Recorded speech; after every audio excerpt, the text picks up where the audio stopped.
So guys, dumating na nga yung order ko na kasoy oil. Unboxing natin guys.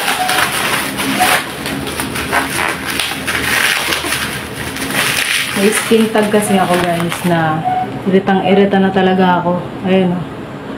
Lumalaki kasi siya. Tapos kapag pinagpapawisan ako, makati talaga siya guys. Siya guys. Cashew oil, organic beauty oil. So guys, ito siya. Ito yung itsura niya guys. Nakakatanggal siya ng warts, skin tags, mga problema sa balat guys. And guys, yung skin tag ko guys, yan.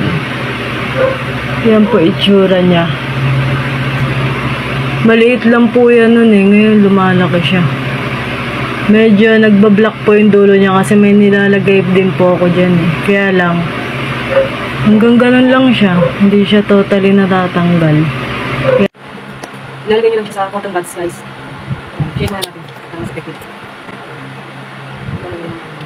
Tapos ilalagay niyo doon sa white. Ay sa skin tag yan guys. Yung skin tag ko guys.